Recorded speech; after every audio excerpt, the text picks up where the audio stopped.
Assalamualaikum adik-adik. Selamat datang di channel Nisrina Media. Di sini kita akan mendengarkan kisah-kisah Islami yang penuh teladan dan kebaikan. Yuk kita mulai. Baik adik-adik tersayang, bismillahirrahmanirrahim. Assalamualaikum warahmatullahi wabarakatuh. Kita sudah ada di episode ke-21 di buku ke-6 Madinah Al-Munawwarah. Sebelum kita lanjut, adik-adik jangan lupa sholat dan doakan kedua orang tua kita ya. Kita sudah di halaman ke-46 ya adik-adik ya di buku Muhammad Teladanku. Rasulullah Shallallahu Alaihi Wasallam belajar bertani. Adik-adik tersayang, Rasulullah Shallallahu Alaihi Wasallam tidak menempatkan dirinya sebagai seorang raja, meskipun banyak orang Ansar menginginkannya. Seorang raja biasanya tinggal menikmati uang dan makanan. Tidak demikian dengan Rasulullah Shallallahu Alaihi Wasallam. Beliau mewajibkan dirinya sendiri bekerja agar bisa makan. Beliau ikut belajar bertani. Padahal saat itu usianya sudah di atas 53 tahun. Apalagi seperti kebanyakan orang Mekah, bertani adalah suatu pekerjaan baru yang masih asing bagi beliau. Rasulullah Shallallahu Alaihi Wasallam juga menganjurkan agar kaum pria meringankan beban pekerjaan kaum wanita. Demikian pula sebaliknya, beliau juga mempersilakan kaum wanita yang tidak sedang sibuk dengan urusan rumah tangga untuk turut membantu pria bekerja. Maka banyaklah kaum wanita yang bekerja, termasuk mereka yang di Mekah dulu terbiasa hidup berkecukupan di balik dinding rumahnya. Tuh contohnya adalah Asma binti Abu Bakar. Itu beliau adalah contoh muslimah yang bekerja dengan tangannya sendiri adik-adik. Ia tidak peduli meski ayahnya adalah saudagar kaya yang sukses. Abu Bakar membawa seluruh kekayaannya saat berhijrah. Tetapi beliau infakkan semuanya untuk memberikan santunan kepada mereka yang tidak mampu bekerja. Rasulullah Shallallahu Alaihi Wasallam segera mengimbau sahabat-sahabatnya yang mampu untuk mengikuti jejak Abu Bakar. Tidak pantas rasanya jika ada muslim berpakaian mewah, sedangkan saudaranya keluar rumah dengan baju yang compang-camping. Malu rasanya jika ada muslim kenyang memakan daging dan roti, sedangkan saudara-saudaranya hanya mampu memakan kurma basah. Adik-adik tersayang, kesejahteraan kaum muslimin pun meningkat dengan pasti. Apalagi setelah Rasulullah Shallallahu Alaihi Wasallam meminta para saudagar kaya dari Muhajirin dan Ansar membeli tanah-tanah kosong untuk dijadikan lahan pertanian. Maka sejumlah besar kaum Muhajirin pun mendapat lahan pekerjaan. Akibatnya hasil panen meningkat dan membanjiri pasar-pasar Madinah. Dengan cepat kaum Muhajirin sudah tidak lagi menjadi beban saudara-saudara Ansar mereka. Namun ada kalangan yang tidak menyukai perubahan ini. Jika dibiarkan begini, orang-orang miskin itu akan meremehkan kita. Bayangkan, Muhammad mengajarkan bahwa dalam tiap harta orang kaya ada hak orang miskin. Enak betul mereka. Demikian kata salah seorang yang tidak suka itu. Siapakah mereka adik-adik? Yuk kita baca dulu. Nih ya, sebelum kita balik ya adik-adik ya. Dunia yang sebenarnya. Suatu hari Rasulullah Shallallahu Alaihi Wasallam mengajak Abu Hurairah ke suatu lembah. Abu Hurairah terperanjat melihat tengkorak, kotoran, sampah kain, dan tulang belulang. Rasulullah Shallallahu Alaihi Wasallam berkata bahwa itulah akhir kenikmatan dunia. Tengkorak itu adalah tengkorak orang yang rakus dunia. Kotoran itu adalah makanannya. Sampah kain adalah pakaian mewahnya. Dan tulang belulang itu dulunya adalah kuda yang mereka banggakan. Seperti itu ya adik-adik ya. Jadi Ketika kita diberikan kelebihan oleh Allah, jangan lupa adik-adik, kita tidak boleh sombong karena segala sesuatunya itu hanyalah titipan. Ketika Allah mengambil nyawa kita, maka kita sudah tidak bisa berbuat apa-apa lagi, dan apa yang kita miliki tidak bisa kita bawa dan kita nikmati ketika kita meninggal ya, kecuali harta itu kita sedekahkan di jalan Allah. Seperti itu ya adik-adik ya. Yuk, siapakah orang-orang yang khawatir itu adik-adik? Tuh, orang Yahudi khawatir. Mereka yang tidak suka itu adalah orang-orang Yahudi. Padahal suasana damai di Madinah sejak Rasulullah Shallallahu Alaihi Wasallam datang sangatlah menguntungkan perdagangan kaum Yahudi. Namun, orang-orang Yahudi tidak rela melihat kaum muslimin bertambah sejahtera dan Islam semakin menguat. Dakwah Islam sulit sekali menembus kalangan Yahudi karena kaum Yahudi tidak mengakui adanya seorang nabi yang bukan dari bangsa mereka. Itulah ajaran mereka. Begitupun seandainya saja para pemimpin Yahudi tidak menghalangi dakwah Rasulullah Shallallahu Alaihi Wasallam, tentu banyak umat mereka yang memeluk Islam. Di antara segelintir yang berislam itu adalah seorang rabi. Rabi itu adalah sebutan seorang pendeta Yahudi ya adik-adik ya. Dia adalah yang bernama Abdullah bin Salam. Setelah memeluk Islam, Abdullah bin Salam pun mengajak keluarganya untuk turut serta. Usahanya berhasil. Seluruh keluarga Abdullah bin Salam bersama-sama memeluk Islam. Namun Abdullah bin Salam masih merahasiakan keislamannya kepada teman-teman Yahudinya. Kenapa demikian ya adik-adik ya? Tuh, alhamdulillah ya, Abdullah bin Salam ternyata tidak sendiri, tetapi beliau bersama keluarga besarnya masuk ke dalam Islam. Yuk, kita lanjut ya adik-adik ya.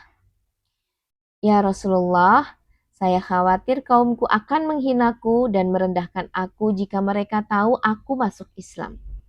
Demikian kata Abdullah kepada Rasulullah Sallallahu Alaihi Wasallam. Sudikah kiranya Anda menanyakan tentang saya kepada kaum saya?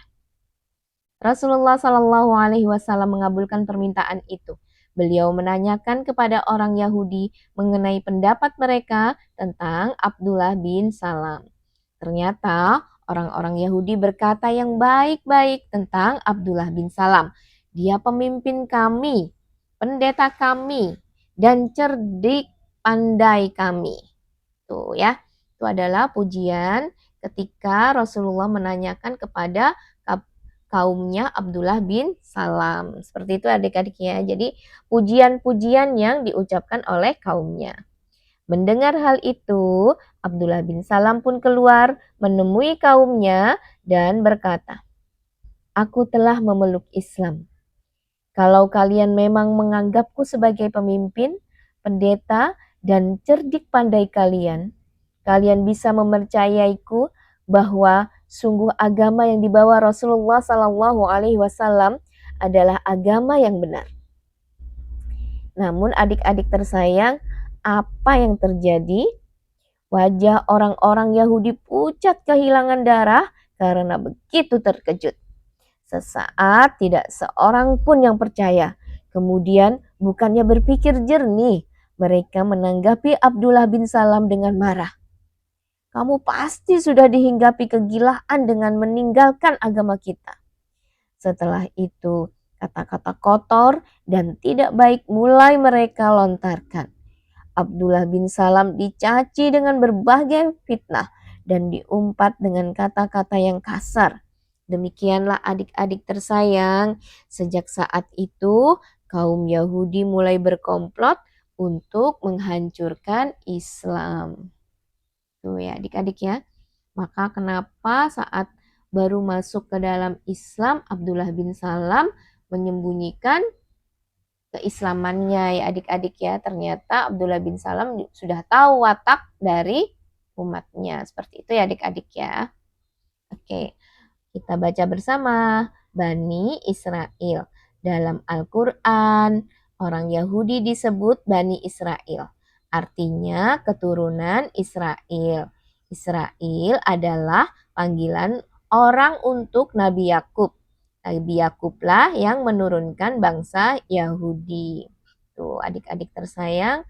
Jadi kalian ingat Nabi Yakub. Nabi Yakub ini adalah ayah dari Nabi Yusuf ya adik-adik tersayang ya. Tuh. Jadi saudara-saudara Nabi Yusuf itu kan banyak ya. Jadi dari sinilah asal muasal disebutnya Bani Israel. Seperti itu. Yuk kita lanjut ke halaman berikutnya. Orang Yahudi kecewa.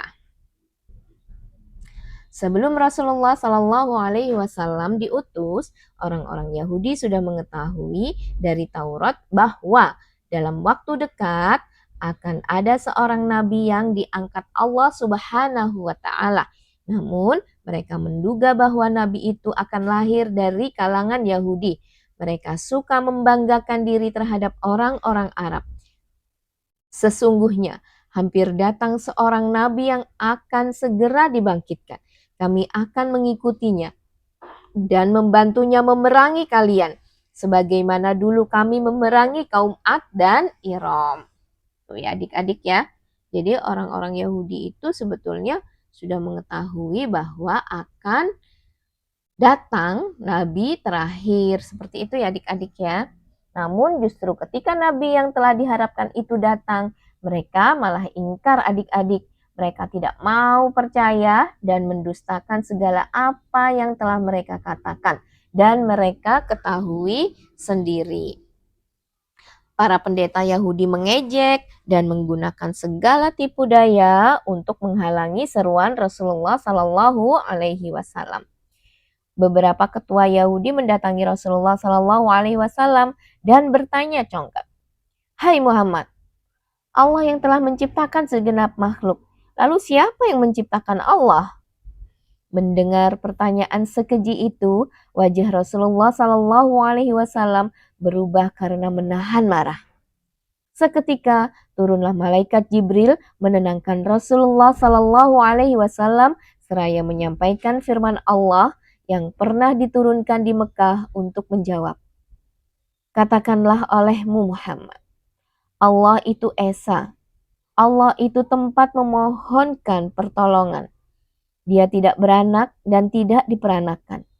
Dan tidak ada bandingannya dengan seorang pun. Ada di dalam surat Al-Ikhlas, surat ke-112 ayat 1 sampai 4 ya adik-adik tersayang ya. Sesudah Rasulullah Shallallahu Alaihi Wasallam membaca ayat tersebut, para ketua Yahudi terdiam dan saling pandang. Namun salah seorang maju. Kemudian tanpa malu dengan senyum mengejek ia berkata, Muhammad, coba engkau sifatkan kepada kami, bagaimana Allah itu? Berapa hasta tingginya? Bagaimana lengannya? Bagaimana bla bla bla bla bla. Seperti itu ya. Sudah tentu Rasulullah Sallallahu Alaihi Wasallam menjadi sangat marah, lebih marah daripada yang pertama. Namun Jibril turun ya Jibril untuk memadamkan rasa marah Rasulullah Sallallahu Alaihi Wasallam sambil menyampaikan firman Allah untuk menjawab pertanyaan lancang itu. Dan mereka itu tidak menghargai Allah dengan sebenarnya penghargaan. Dan bumi seluruhnya itu aku menggenggamnya kelak pada hari kiamat. Dan langit-langit semuanya terlipat dalam tangan kanannya.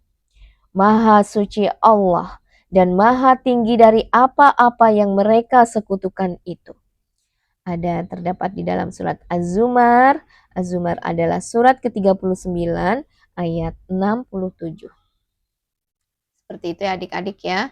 Orang-orang Yahudi itu mengeroyok Rasulullah Sallallahu Alaihi Wasallam karena mereka tidak menerima kehadiran Rasulullah Sallallahu Alaihi Wasallam karena tidak tergolong di dalam tidak dalam keturunannya Bani Israel seperti itu adik-adik.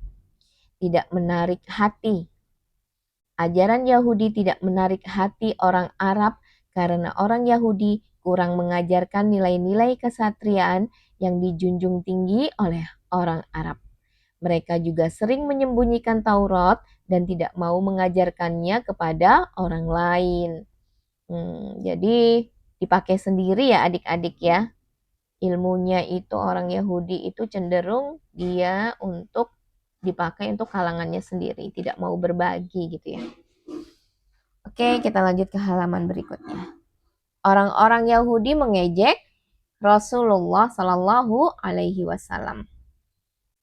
Suatu saat Rasulullah Shallallahu Alaihi Wasallam berdakwah kepada orang Yahudi. Saat itu beliau diiringi oleh beberapa sahabat. Setelah Rasulullah Shallallahu Alaihi Wasallam berseru dengan panjang lebar, orang-orang Yahudi menyangkal dan tidak mempercayai beliau. Maka dari itu, para sahabat maju dan berkata, "Hai kaum Yahudi, hendaklah kamu sekalian turut kepada Allah. Demi Allah, sesungguhnya beliau adalah utusan Allah Subhanahu wa Ta'ala. Kamu dulu pernah menyebut-nyebut nama beliau kepada kami, dan kamu dulu pernah juga menerangkan sifat-sifat beliau ini kepada kami. Tetapi, mengapa sekarang kamu ingkar?" Saat itu, seorang Yahudi bernama Wahab bin Yahuda menyahut, "Kami sekali-sekali belum pernah berkata begitu kepadamu." Jadi orang Yahudi itu emang cenderung mereka berkhianat ya adik-adik tersayang ya. Dan Allah Subhanahu wa Ta'ala tidak akan menurunkan kitab lagi sesudah kitab Taurat. Dan tidak pula akan membangkitkan seorang utusan dari Nabi lagi sesudah Nabi Musa alaihi salam. Perkataanmu seluruhnya bohong. Begitu juga dengan seluruh perbuatan kamu dan sahabatmu yang mengaku Rasul ini. Seketika itu juga Allah Subhanahu wa Ta'ala menurunkan wahyu kepada Rasulullah Sallallahu Alaihi Wasallam yang berbunyi, "Hai ahli kitab, sesungguhnya telah datang kepada kamu seorang Rasul kami, menjelaskan syariat kami kepadamu ketika terputus pengiriman Rasul-Rasul agar kamu tidak mengatakan, tidak ada datang kepada kami, baik seorang pembawa berita gembira maupun seorang pemberi peringatan. Sesungguhnya telah datang kepadamu pembawa berita gembira dan pemberi peringatan. Allah Maha Kuasa atas segala sesuatu." Terdapat dalam surat Al-Maidah. Al-Maidah adalah surat kelima ayat ke-19. Masih sangat banyak ejekan dan bantahan orang Yahudi terhadap dakwah Rasulullah Sallallahu Alaihi Wasallam beserta para sahabatnya. Orang Yahudi mengatakan bahwa Allah itu fakir, sedangkan mereka kaya. Ada yang meminta agar Allah Subhanahu wa Ta'ala menurunkan Al-Quran dalam bentuk catatan dari langit, dan minta agar Allah Subhanahu wa Ta'ala memancarkan beberapa sungai di tanah Arab untuk orang Yahudi. Dengan mengejek dan menghina, mereka menyangka bisa merendahkan Islam dan utusannya. Mereka bahkan berharap kepercayaan kaum muslimin kepada Rasulullah Sallallahu Alaihi Wasallam dan firman Allah bisa digoyah. Namun Rasulullah Sallallahu Alaihi Wasallam dan para pengikutnya tetap tegar. Adik-adik tersayang, kedengkian orang-orang Yahudi tidak berhenti sampai di situ. Mereka bahkan berani melakukan perbuatan yang sangat berbahaya bagi kaum muslimin. Perbuatan seperti apakah itu adik-adik tersayang? Kita lanjut ke halaman berikutnya ya. Sebelumnya kita baca bersama merasa lebih tinggi. Nah, siapa yang merasa lebih tinggi adik-adik tersayang? Keangkuhan orang Yahudi berasal dari kepercayaan mereka bahwa Allah Subhanahu wa Ta'ala menjadikan mereka bangsa pilihan, bangsa yang lebih tinggi dari semua bangsa lain. Sikap ini membuat orang Yahudi sangat sulit menyatu dengan masyarakat di setiap negeri yang mereka tinggali. Seperti itu ya adik-adik ya. Dan itu sampai sekarang terjadi ya adik-adik ya. Oke, kita lanjut di Yahudi menghasut. Nih ya, karena ketidaksukaan orang-orang Yahudi, maka yang dilakukan terhadap umatnya Rasulullah, mereka menghasut adik-adik. Yuk kita baca ya. Syas bin Qais adalah satu dari pemimpin Yahudi yang paling keras memusuhi Rasulullah Sallallahu Alaihi Wasallam. Suatu hari ia melewati tempat berkumpul kaum muslimin.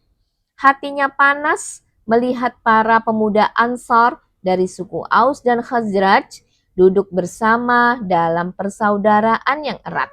Padahal dahulu kedua suku itu bermusuhan.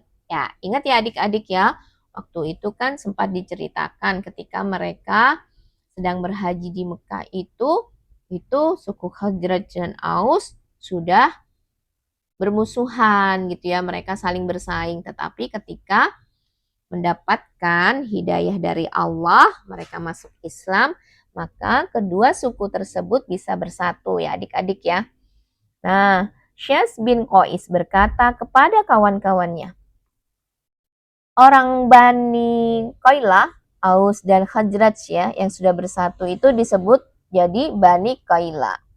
Demi Allah, kita tidak berarti apa-apa kalau para pemuka Aus dan Khazraj telah terikat persatuan.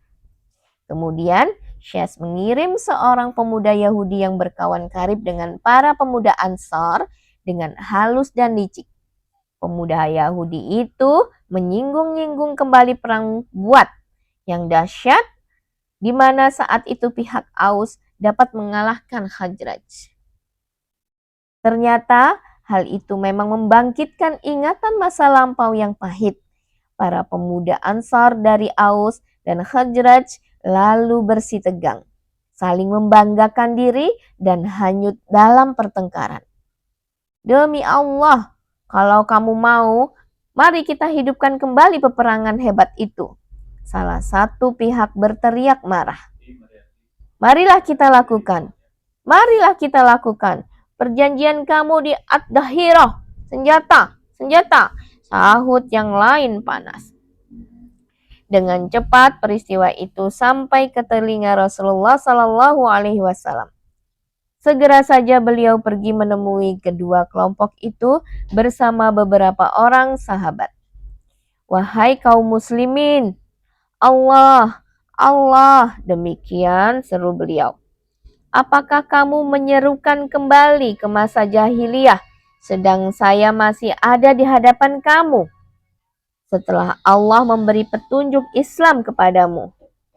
Dan setelah Allah memuliakan kamu dengan agama ini, dan ia telah memutuskan dari kamu urusan-urusan jahiliyah, dan ia telah menyelamatkan kamu dari kekafiran, dan ia telah mempersatukan dan menjinakkan hati-hati kamu dengan Islam. Rasulullah Sallallahu Alaihi Wasallam mengingatkan mereka bahwa Islam telah mempersatukan dan membuat mereka benar-benar bersaudara, membuat semua saling mencintai. Lalu luruhlah segala kemarahan di depan Rasulullah Sallallahu Alaihi Wasallam. Mereka berpelukan sambil menangis. Semuanya lalu beristighfar dan memohon semoga kiranya Allah mengampuni mereka. Seperti itu ya adik-adik ya. Jadi mereka sempat diadu domba oleh orang Yahudi yang bernama Syas bin Qais. Oke, kita bantu baca bersama ya adik-adik ya. Wujud ukhuwah. Ukhuwah adalah persaudaraan. Salah satu wujudnya dalam Islam adalah mengucapkan salam kepada sesama muslim. Menengok yang sakit, menghibur orang yang tertimpa musibah, bersama menolak kejahatan, berbagi kegembiraan, memaafkan orang yang bersalah, dan menghentikan gosip tentang tetangga. Entah gosip itu baik ataupun buruk. Ternyata meskipun baik itu termasuk gosip ya adik-adik ya. Semoga kita terhindar dari hal-hal yang negatif ya adik-adiknya. Semoga Allah selalu membimbing kita ke jalan yang benar. Oke, kita lanjut ke halaman berikutnya.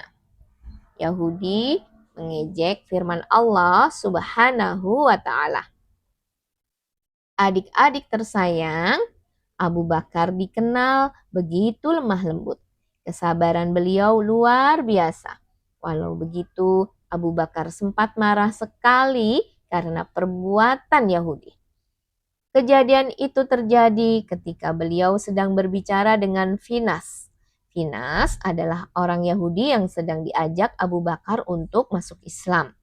Namun Finas menjawab, Abu Bakar, bukan kita yang membutuhkan Tuhan, tapi Dia yang butuh meminta-minta kepada kita. Kita tidak memerlukannya, tapi Dia yang memerlukan kita.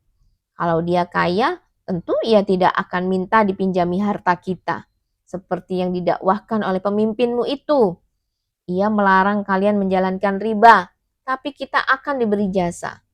Kalau Tuhan kaya, tentu Tuhan tidak akan mencegah riba. Rupanya Finas mengejek firman Allah yang berbunyi, siapa yang mau meminjamkan kepada Allah suatu pinjaman yang baik, Allah akan selalu membalasnya dengan berlipat ganda. Ada dalam surat Al-Baqarah. Surat Al-Baqarah itu adalah surat kedua di ayat 87 sampai 89. Abu Bakar tidak tahan mendengar Allah diejek seperti itu, adik-adik tersayang. Dengan amarah yang tidak tertahankan, ditamparnya Finas keras-keras. Gitu mungkin ya.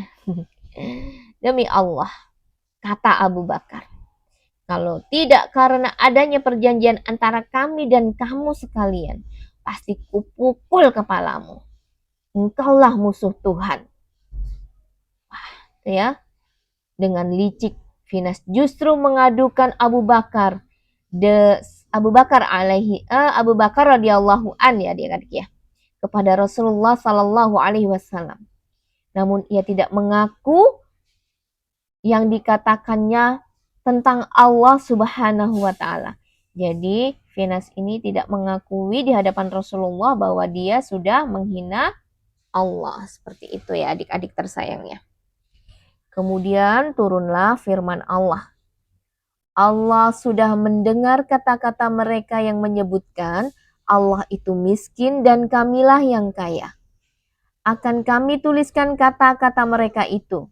Begitu juga perbuatan mereka yang membunuh nabi-nabi dengan tidak sepantasnya. Karena itu, rasakanlah siksa yang membakar ini. Surat Ali Imran, surat yang ketiga ya adik-adik, ayat 181.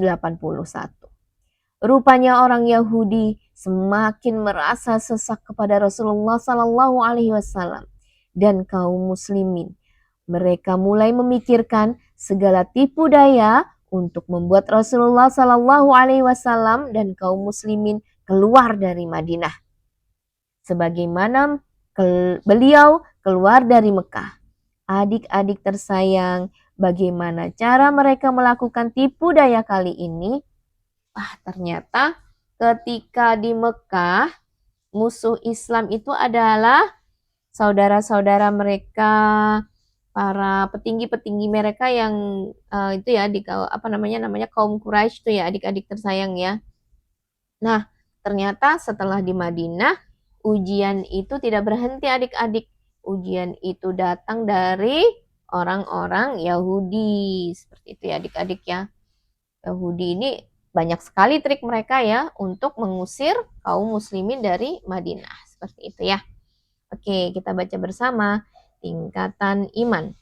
Rasulullah Sallallahu Alaihi Wasallam pernah bersabda, barang siapa menyaksikan kemungkaran, hendaknya menolak dengan tangannya. Jika tidak mampu, dengan lidahnya. Dan jika tidak mampu, dengan hatinya. Dan itulah serendah-rendahnya iman. Oke, kita lanjut ke halaman berikutnya ya adik-adik. Mengalihkan kiblat ke Mekah. Nah, kita cek ya adik-adik tersayang, kira-kira trik apa lagi yang dilakukan oleh orang-orang Yahudi untuk mengusir Rasulullah dan umat Islam dari Madinah. Orang-orang Yahudi pun mendatangi Rasulullah Shallallahu Alaihi Wasallam dan berkata, Muhammad, tentu sudah engkau ketahui bahwa semua nabi dan rasul sebelummu pergi ke Baitul Maqdis. Di sanalah sebetulnya tempat tinggal mereka. Jika engkau benar-benar seorang rasul, engkau pasti juga akan pergi ke sana, bukan? Anggap saja Madinah ini sebagai perantara dalam hijrah kamu dan umatmu dari Mekah ke Baitul Maqdis. Namun, saat itu juga Rasulullah Shallallahu Alaihi Wasallam tahu bahwa mereka berusaha melakukan tipu daya kepada beliau. Apalagi saat itu kiblat sholat kaum muslimin adalah Baitul Maqdis, bukan Ka'bah di Mekah seperti kita sekarang ini. Namun sekali lagi, pendapat orang-orang Yahudi tadi dipatahkan oleh firman Allah yang memerintahkan Rasulullah Shallallahu Alaihi Wasallam dan kaum muslimin menghadap Ka'bah saat sedang sholat. Saat itu genap 17 bulan Rasulullah Shallallahu Alaihi Wasallam berhijrah ke Madinah. Allah berfirman, kami sebenarnya melihat wajahmu yang menengadah ke langit itu. Akan kami hadapkan mukamu ke arah kiblat yang engkau sukai. Hadapkan mukamu ke arah Masjidil Haram. Di mana saja kau berada, hadapkanlah mukamu ke arah itu. Kaum muslimin menyambut gembira peralihan kiblat ini. Sementara itu, orang-orang Yahudi sangat menyesalkan keputusan ini. Sekali lagi, mereka berusaha melakukan tipu daya dengan mengatakan, kami akan menjadi pengikutmu Muhammad apabila kamu bersedia kembali mengubah kiblat ke arah Baitul Maqdis. Itu adik-adik ya. Jadi gara-gara mereka mengejek ya, seakan-akan mereka itu menyuruh Rasulullah dan umatnya itu lanjut perjalanan dari Madinah ke Baitul Maqdis, karena di Baitul Maqdis itulah tempat para nabi dan rasul waktu itu bertempat tinggal. Nah, ini yang membuat Rasulullah menjadi sedih. Alhamdulillah ya, sudah dijelaskan di dalam surat Al-Baqarah ayat 144 tadi. Oke. Itu ya, kembali firman Allah turun membalas kata-kata berbisa ini, gitu ya. Jadi orang-orang Yahudi menyesal, terus akhirnya menyuruh, oh ya, kalian hadapkanlah saja kiblat kalian ke Baitul Maqdis. Disuruh kembali ya adik-adik ya, padahal Allah sudah menyuruh untuk umat Islam sholat menghadap ke Ka'bah seperti itu. Dibalas oleh Allah kata-kata mereka ini. Orang-orang yang kurang akalnya di antara manusia akan berkata, apakah yang memalingkan mereka, umat Islam, dari kiblatnya, yaitu Baitul Maqdis ya, yang dahulu mereka telah berkiblat kepadanya? Katakanlah, kepunyaan Allah lah timur dan barat. Dia memberi petunjuk kepada siapa yang dikehendakinya ke jalan yang lurus. Dan kami tidak menjadikan kiblat yang menjadi kiblatmu sekarang, melainkan agar kami mengetahui supaya nyata siapa yang mengikuti Rasulullah dan siapa yang membelot. Dan sungguh pemindahan kiblat itu terasa berat kecuali bagi orang-orang yang telah diberi petunjuk oleh Allah. Tuh ada di surat Al-Baqarah. Surat Al-Baqarah ayat keberapa tadi adik-adik? Surat ke-2 ayat 142 sampai 143. Itu ya, jadi pembicaraan Yahudi ini sebetulnya menjadi pikirannya Rasulullah ya adik-adik ya. Jadi waktu itu sebelum diperintahkan untuk menghadap ke Ka'bah, Rasulullah itu sempat sedih dan mengadu kepada Allah, tapi di dalam hati gitu ya adik-adik ya. Rasulullah itu menengadahkan ke langit, seakan-akan berbicara langsung kepada Allah itu lewat hati gitu, tidak diucapkan seperti itu ya adik-adiknya, sampai Allah itu merasa kasihan gitu ya, akhirnya dikabulkanlah oleh Allah sehingga Allah menyuruh Rasulullah untuk beralih kiblat yang tadinya dari Baitul Maqdis, kiblatnya beralih ke arah Ka'bah. Seperti itu ya adik-adik ya. Yuk, kita baca bersama ya. Salat bukan sembahyang. Salat sering disamakan dengan sembahyang. Sembahyang adalah ibadah atau pemujaan yang dapat dilakukan dalam bentuk bahasa atau kondisi apapun. Sementara itu, sholat hanya dapat dilakukan pada waktu tertentu dengan cara yang sudah ditetapkan dan dengan syarat-syarat tertentu. Jadi adik-adik tersayang, kalau melakukan ibadah, sholat itu ya namanya sholat, bukan sembahyang ya adik-adik ya. Oke, kita lanjut ke halaman berikutnya ya. Yahudi mengejek firman Allah.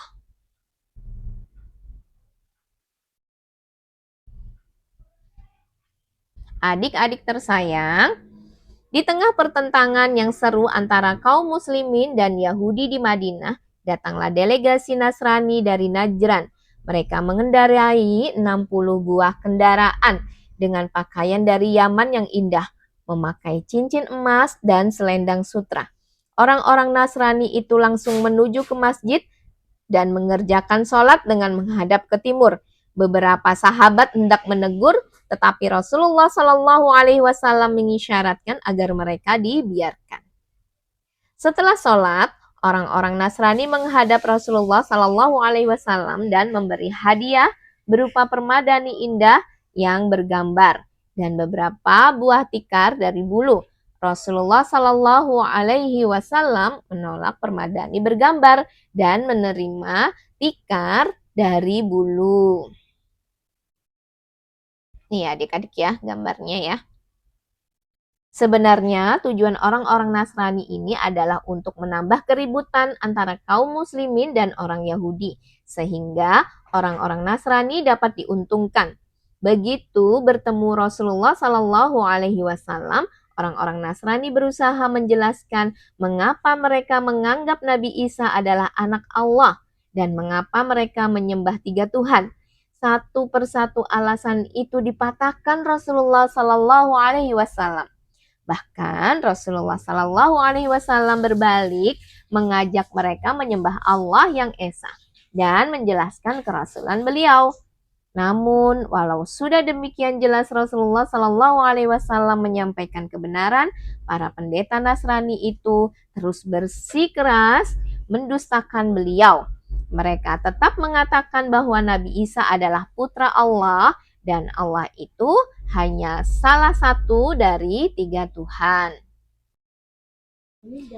Akhirnya, atas perintah Allah Subhanahu wa Ta'ala, Rasulullah Sallallahu Alaihi Wasallam mengajak mereka bermubahalah dengan bersabda, "Marilah kami ajak anak-anak kami dan anak-anak kamu, wanita kami dan wanita kamu, diri-diri kami dan diri-diri kamu bersama sungguh-sungguh berdoa.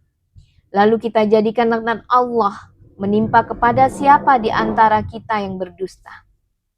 Orang-orang Nasrani itu hendak menerima, namun Al-Aqib, penasihat tertinggi mereka berkata, "Sesungguhnya Muhammad itu adalah nabi yang diutus dan kamu telah mengetahui itu dengan pasti.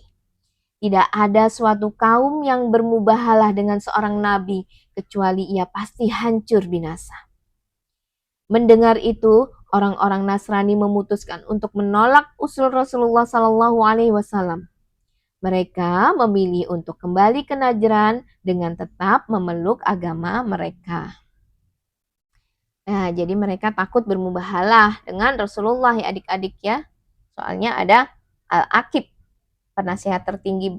Mereka tahu ya bahwa mubahalah itu nanti akibatnya akan menyengsarakan mereka sendiri. Seperti itu ya. Oke, kita baca bersama-sama. sepupu. Orang Arab dan Yahudi atau Ibrani bisa dikatakan merupakan sepupu.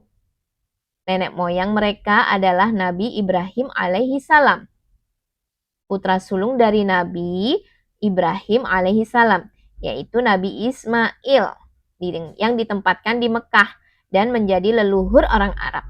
Sementara itu, putra Nabi Ibrahim yang lain, yaitu Nabi Ishak, menurunkan bangsa Yahudi. Gitu ya adik-adik ya. Jadi waktu itu masih ingatkah ketika Nabi Ibrahim dengan istrinya Bunda Hajar ya, itu kan pergi menuju ke lembah di Mekah ya adik-adik ya. Terus Bunda Hajar ditinggal oleh putranya yang masih kecil. Ya, itu cikal bakalnya putra tersebut adalah Nabi Ismail alaihi salam adik-adik tersayang. Nah, itu keturunan Nabi Ibrahim. Sedangkan Nabi Ibrahim yang mempunyai putra lagi ya, ini ya, Nabi Ishak itu berasal dari Bunda Sarah. Seperti itu ya adik-adik ya. Nah, dari keturunannya Ishak ini itu akan turun nabi-nabi dari keturunannya Nabi Ibrahim ini sampai ke Nabi Isa. Seperti itu ya adik-adik ya. Jadi sebetulnya mereka adalah sepupuan ya orang Arab dengan Yahudi. Oke, adik-adik tersayang, kita lanjut ke halaman berikutnya.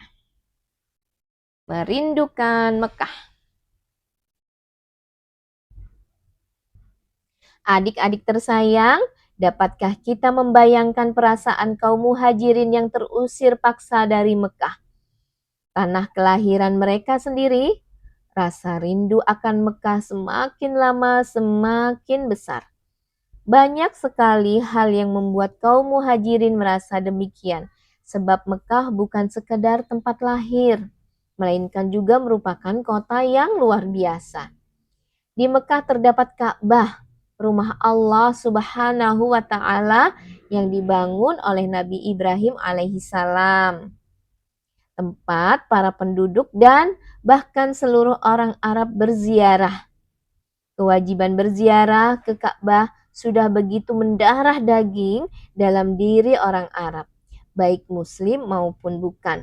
Kewajiban suci itu tidak bisa dilepaskan begitu saja, meski orang Quraisy pasti akan mencegah kedatangan setiap muslim. Selain itu, Mekah masih tertinggal keluarga yang mereka cintai walaupun masih dalam kehidupan yang syirik adik-adik, karena mereka masih menyembah berhala adik-adik tersayang. Nah, keluarga inilah yang sangat ingin mereka ajak ke dalam kehidupan Islam. Di Mekah pula masih tertinggal harta benda dan barang perdagangan yang disita Quraisy tatkala mereka berhijrah. Rasa rindu kaum muhajirin pada Mekah semakin besar karena mereka telah keluar dari kota itu akibat tindakan keras musuh. Bukan menjadi adat orang-orang Mekah untuk menyerah terhadap ketidakadilan tanpa melakukan pembalasan. Nah, kira-kira apa yang terjadi ya adik-adik tersayang? Yuk, bahkan ini adalah sudut Mekah ya adik-adik ya. Gambarnya ini adalah sudut Mekah. Ini Ka'bahnya nih ceritanya nih. Bahkan Rasulullah Shallallahu Alaihi Wasallam sendiri tidak kuasa melupakan Mekah. Di Mekah sana terkubur jasad Bunda Khadijah, kekasih yang sangat beliau cintai. Tidak ada negeri yang lebih beliau sayangi melebihi Mekah. Tanah tumpah darah yang menimbulkan begitu banyak kenangan. Suatu hari, seorang lelaki datang berhijrah ke Mekah. Ia menemui Rasulullah Sallallahu Alaihi Wasallam dan Bunda Aisyah radhiyallahu an. Bagaimana situasi Mekah saat kau tinggalkan? Tanya Bunda Aisyah. Laki-laki itu menggambarkan keadaan rumah-rumah, padang-padang tandus, jalan, pasar-pasar yang hiruk-pikuk, serta bunga-bunga yang tumbuh di tepi jalan menuju perbukitan. Suaranya penuh pilu dan sedih. Kerinduan Rasulullah Shallallahu Alaihi Wasallam begitu memuncak sehingga kedua mata beliau berkaca-kaca penuh linangan air mata. Betapa beliau ya, bukan hanya beliau ya, tapi para sahabat juga merasakan kerinduan yang sama ya adik-adik ya. Jadi ketika diceritakan dengan kondisi Mekah saat itu, Rasulullah menjadi sedih. Cukuplah, jangan kau bangkitkan kerinduanku. Demikian ucap Rasulullah Sallallahu Alaihi Wasallam. Namun di tengah kerinduan dan beban berat mengurus umat, Rasulullah Sallallahu Alaihi Wasallam juga dibahagiakan dengan pernikahan putri bungsunya yaitu Fatimah Az-Zahra. Alhamdulillah, Fatimah Az-Zahra akhirnya menikah dengan siapa ya adik-adik ya? Fatimah Az-Zahra adalah putri bungsu Rasulullah dengan Bunda Khadijah ya adik-adik ya. Yuk kita baca dulu bersama kuda di Arabia. Kuda adalah kebanggaan orang Arab. Silsilah keturunan kuda dihafal dan disimpan. Kuda digunakan untuk pacuan dan berperang. Namun, karena bukan dari kawasan ini, kuda memerlukan perawatan lebih. Kuda harus sering minum dan makan daun-daunan dan biji. Jika berjalan, kukunya terbenam di pasir. Sangat berbeda dengan unta yang memang cocok dengan bumi Arab. Oke, ya, makanya di Arab kebanyakan unta yang dipakai ya adik-adik ya. Adik-adik tahu tidak julukannya unta itu apa? Unta itu adalah kapal padang pasir ya adik-adik ya. Siapa di antara kalian yang pernah naik unta? Kakak pernah adik-adik naik unta. Yuk kita lanjut ke pernikahan Fatimah. Umar bin Khattab datang menemui Rasulullah Sallallahu Alaihi Wasallam untuk melamar Fatimah, putri beliau. Namun Rasulullah Sallallahu Alaihi Wasallam menolaknya. Saat itu usia Fatimah 16 tahun. Wajahnya cantik, lembut, dan perangainya sangat baik. Setelah Umar, Abu Bakar juga datang untuk maksud yang sama. Tapi sekali lagi Rasulullah Shallallahu Alaihi Wasallam menolak. Beberapa pemuda Ansar dan Muhajirin datang untuk melamar Fatimah. Namun Rasulullah Shallallahu Alaihi Wasallam khawatir apabila beliau menerima salah satunya akan menimbulkan rasa kecewa pada pihak yang lain.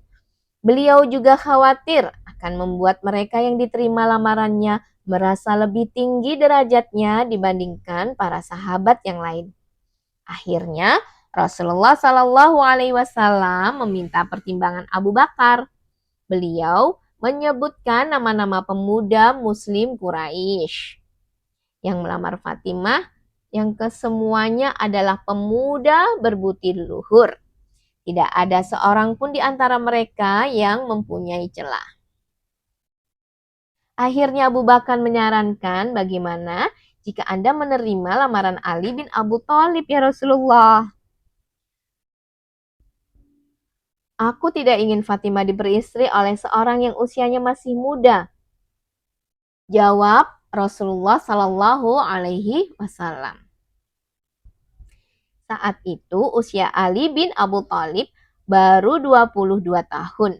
Namun Abu Bakar berkata lagi, jika engkau memberi perhatian kepadanya, mereka berdua akan diliputi keberkahan dan dikaruniai kenikmatan. Abu Bakar terus membujuk Rasulullah Sallallahu Alaihi Wasallam sampai akhirnya beliau pun menerima lamaran Ali. Kemudian beliau mengundang kaum muslimin untuk menghadiri walimah pernikahan Ali bin Abu Thalib dan Fatimah binti Muhammad yang sederhana tapi penuh berkah. Namun Ali tidak mempunyai sebuah rumah untuk ditinggali. Fatimah meminta rumah kepada Rasulullah Sallallahu Alaihi Wasallam, tetapi beliau menolak permintaan itu. Kemudian datanglah seorang dermawan Ansor yang kaya. Ia ingin memberikan sebuah rumah mungil kepada pasangan muda itu. Tapi Ali dan Fatimah enggan menerimanya. Laki-laki itu terus mendesak dan bahkan bersumpah tidak akan memasuki rumah tersebut untuk selamanya. Akhirnya Rasulullah Shallallahu Alaihi Wasallam membolehkan Ali dan Fatimah menerima rumah tersebut dengan cara membelinya. Ya adik-adik ya, akhirnya Ali bin Abu Thalib yang memimpin hijrah keluarga Rasulullah dan Abu Bakar menikah dengan Fatimah ya adik-adik ya. Barokallah. Yuk kita baca bersama berbagi tugas. Fatimah dan Ali bin Abu Thalib berbagi tugas. Ali mengerjakan tugas luar seperti mencari makanan, membeli kayu, menimba air, dan lainnya. Sementara itu, Fatimah mengerjakan tugas dalam seperti memasak, mencuci pakaian, membersihkan rumah, dan lainnya. Namun demikian, Ali selalu membantu istrinya setiap ada kesempatan. Rasulullah Shallallahu Alaihi Wasallam sendiri selalu membantu mereka jika kebetulan beliau datang berkunjung. Ya, yuk kita lanjut ke halaman berikutnya adik-adik ya. Ini tinggal berapa lembar adik-adik? 1. Oke, tinggal 2 lembar adik-adik. Yuk, kita lanjut. Jihad. Adik-adik tersayang, Rasulullah Shallallahu Alaihi Wasallam yang cerdas dan berpandangan jauh tahu benar bahwa musuh tidak akan membiarkan kaum muslimin hidup tentram. Suatu saat, cepat atau lambat, musuh pasti akan datang untuk menghancurkan Madinah.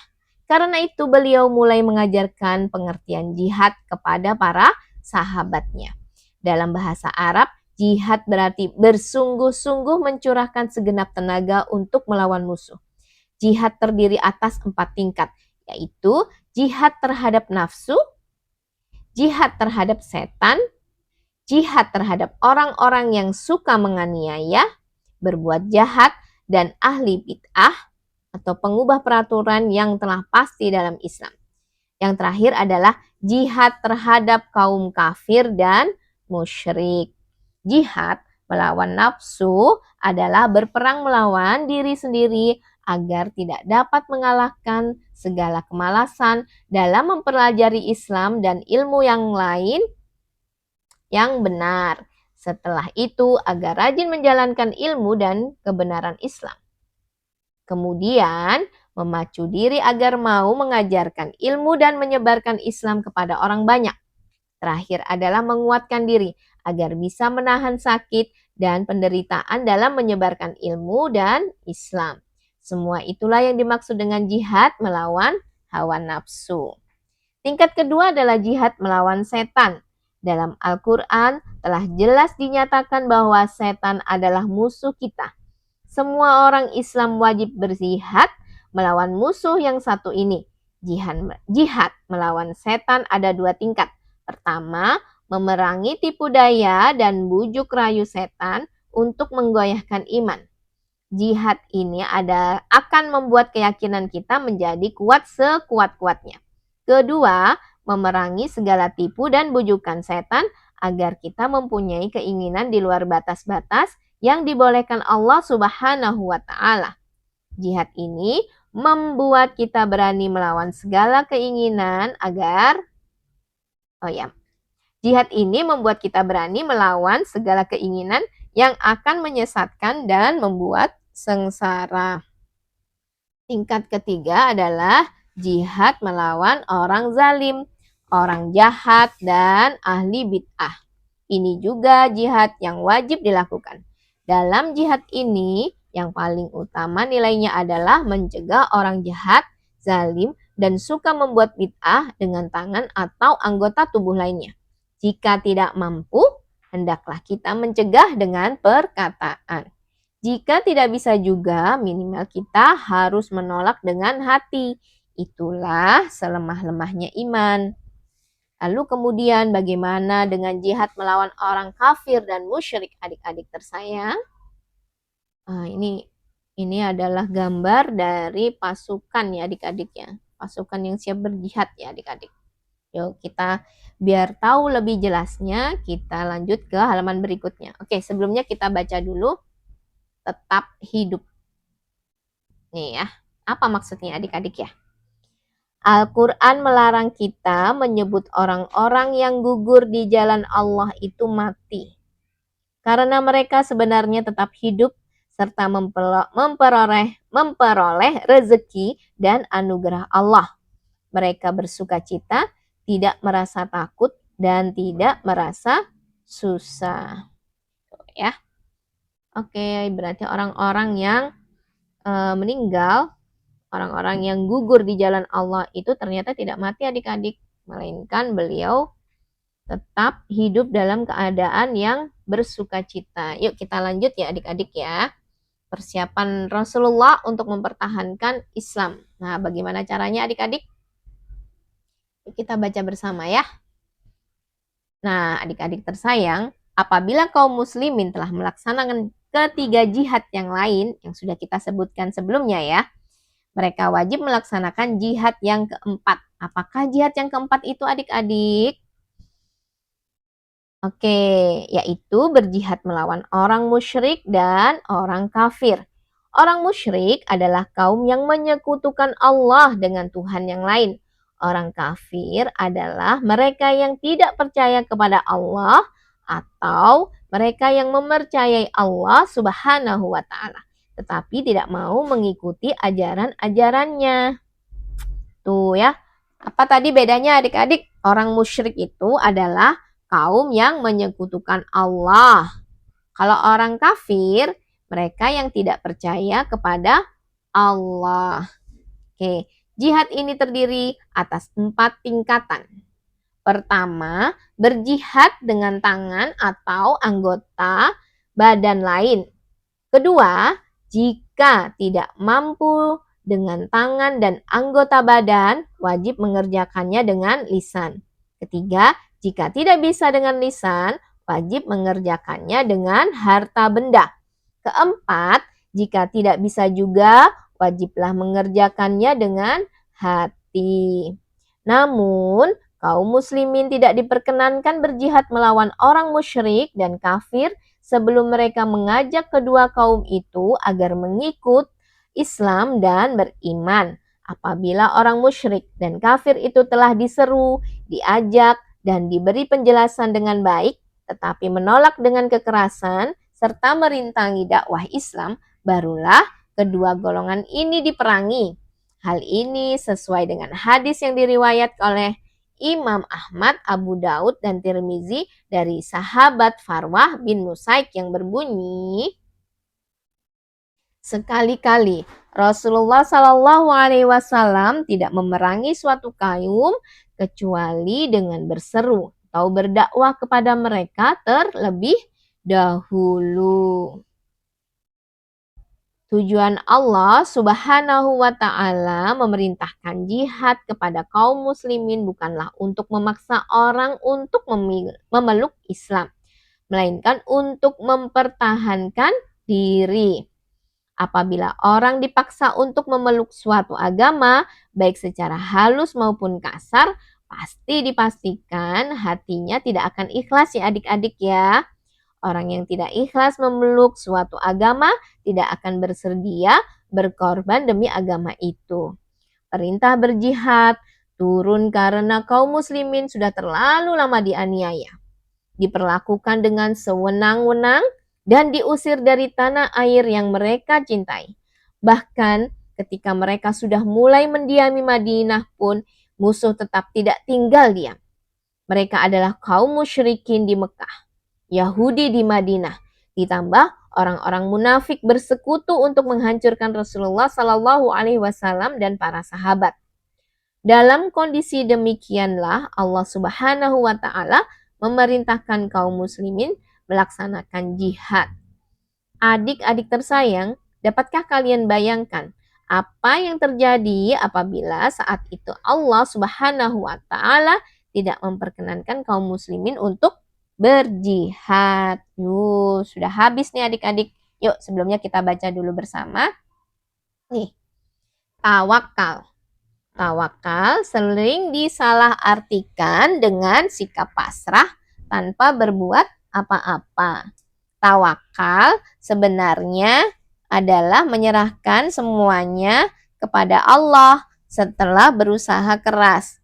Demikianlah yang dilakukan Rasulullah Shallallahu Alaihi Wasallam dalam menghadapi serangan. Beliau tidak pernah menunggu sampai musuh tiba tanpa berbuat apapun, tetapi justru melatih dan mempersiapkan pasukan jauh sebelum bahaya sebenarnya datang. Tuh ya adik-adik ya. Alhamdulillah kita sudah selesaikan bersama-sama buku Muhammad Teladanku, buku ke-6 adik-adik ya. Selanjutnya kita bisa lanjutkan di buku ke-7. Nah, ini persiapan selanjutnya kita nanti ya, kakak bacakan buku ke-7 ya, mempertahankan Islam. Oke adik-adik tersayang, selamat ya. Kita sudah berada di 21 episode. Mudah-mudahan istiqomah. Kalau bermanfaat video ini, silahkan adik-adik bisa berbagi dengan teman-teman yang lain. Begitu ya. Terima kasih. Wassalamualaikum warahmatullahi wabarakatuh.